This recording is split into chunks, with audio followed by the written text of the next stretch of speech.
আজ police budget শোভনদা আমার নাম দিয়েছিলেন,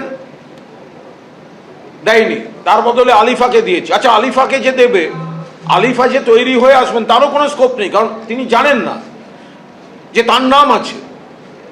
তিনি এখানে এসে দেখছেন তার নাম, অর্থাৎ যেন কোনো ধারালো বক্তৃতা পুলিশ বাজেটে না হয়। তার কারণ বাকি যারা বলবে তারা তো পোষা বিজেপির বি টিম। এবার আমি দেখেই বিষয়টার বিরোধিতা করেছি। আমি শোভনদাকে জিজ্ঞাসা করেছি, শোভনদা ওই অপোজিশনের আখরুজ্জামানকে বলেছেন। আমি আখরুজ্জামানকে জিজ্ঞেস করেছি, আখরুজ্জামান আমায় বললেন, কুমারদা আপনার সঙ্গে আমার সম্পর্ক খারাপ না, কিন্তু আমার উপর ইনস্ট্রাকশন আছে, আমি আপনার নামটা দিতে পারবো না। এটা কোনো কথা? বিধানসভায় আমি একটা ইলেক্টেড, করুন নয় তো। আমি তাকে বলেছি যে দেখুন, বিধানসভায় বক্তৃতা না দিতে পারলে আমার জীবন অচল হয়ে যাবে, আমি সেটা মনে করি না, বাট এটা আমার অধিকার।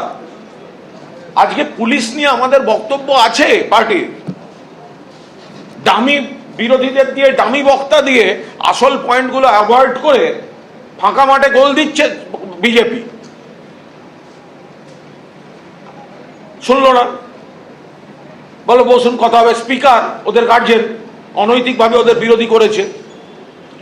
স্পিকার চিৎকার করে বললেন, আপনি বসে কথা বলুন, দাঁড়িয়ে কথা বলবেন। আরে ওখানে আমি কোথায় বসবো, ওটা তো ওদের বেঞ্চটা। তো তারপরেও বললো যে আচ্ছা আচ্ছা বসে বলো। আমি বসে বললাম। তাতে ওদের এক সিনিয়র বিধায়ক বললেন, আপনি এদিকে চলে আসুন, আমাদের সঙ্গে চলে আসুন, আপনার বলতে কোনো সমস্যা হবে না। আমি দেখুন, এই পাঠশালায় তো আমি পড়িনি, আমি বলার জন্য আমি গ্রুপ চেঞ্জ করবো? এটা কোনো কাজের কথা? তারপরে আমি বলেছি, অন্যায়ভাবে আমাকে আমার কণ্ঠরোধ করা হচ্ছে, এবং আমার বক্তব্য হচ্ছে এটা করছেন এই তথাকথিত বি টিম বিরোধী, তথাকথিত অনৈতিকভাবে পাওয়া বিরোধীরা, বাট এরা ইনস্ট্রাক্টেড অ্যান্ড কন্ট্রোলড বাই সরকার পক্ষ। তারা প্রকৃত বিরোধী চাইছেন না, তারা সাজানো পুতুল চাইছেন কিছু। এরপর আমি নীতিগতভাবে একটা প্রতিবাদ করি, কারণ আখরুজ্জামান তিনি অপোজিশন তথাকথিত বিতর্কিত চিফ হুইপ, বাট তার হাতে ক্ষমতা দিয়ে রেখেছে স্পিকার, আমাকে বলতে দিচ্ছে না, হ্যাংলার মতো নিজে বলবে। আর ওরা কি বলবে, ওরা কি বিরোধিতা করবে? ওদের তো বসিয়েছে বিজেপি, ওদেরকে বসিয়েছেই তো বিজেপিকে যাতে বেশি আক্রমণ না করা হয়। উনি যখন বলছিলেন, আমি গিয়ে বললাম, আপনি আমায় বলতে দেননি কেন, আপনি কেন আমার নাম কেটেছেন?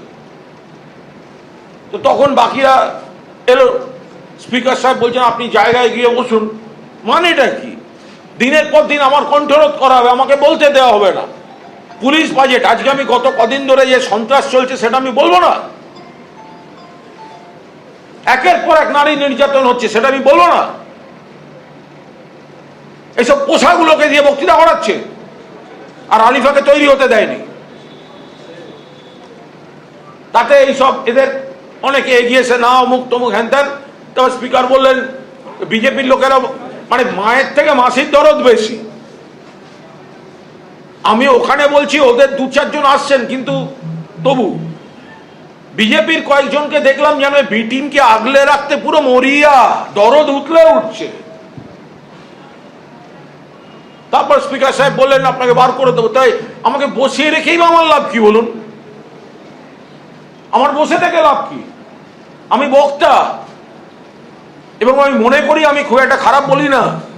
আমার দলনেতা আমার নাম দিয়েছেন, আমরা সবাই ভাগ করে করে বিভিন্ন বিভিন্ন বাজেটে আমরা বলছি। এই নয় যে প্রত্যেকটা বাজেটেই আমার নাম দিচ্ছেন। একটা বাজেটে আমার নাম দিয়েছেন, কেটে দেবে। গুন্ডা দমন বিল কেটে দেবে, সেনসিটিভ ইস্যু বলতে দেবে না, পোষা লোকগুলোকে দিয়ে বলাচ্ছে। তারপরে স্পিকার বললেন বার করে দিতে। তারপর তো মার্শাল এবং তার বাহিনী মিলে আমাকে ধাক্কা দিতে, ঘিরে চ্যাংদোলা করে বার করল। এটা গণতন্ত্র? বক্তাকে বলতে দেবে না, এমএলএ কে বলতে দেবে না, তারা তাদের কাছ থেকে আমরা গণতন্ত্র শিখব? আর প্রতিবাদ করতে গেলে চ্যাংদোলা করে বার করে দেবে, গায়ে হাত দিচ্ছে। এসব করে আমাদের কণ্ঠরোধ করা যাবে না। আমি কি অপরাধ করেছি? আমি নির্বাচিত বিধায়ক,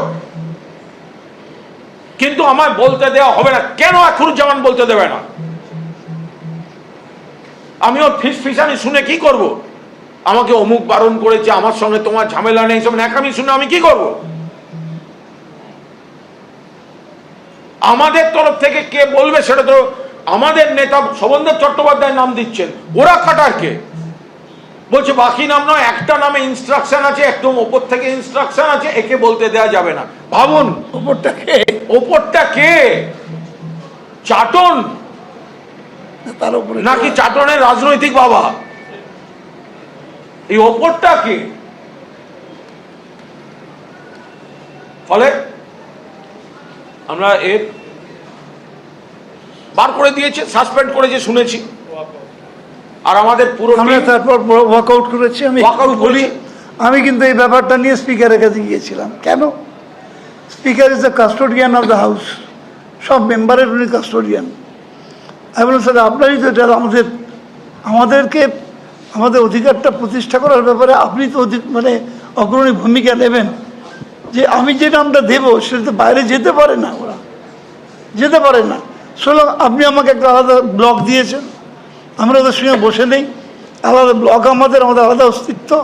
সেখানে আপনি আমাদের যদি বলতে না দেওয়া হয় তো আপনি তো আমাদের সেখানে প্রোটেকশনটা দেবেন না, সেটা আপনারা নিজেরা ঠিক করে নিন।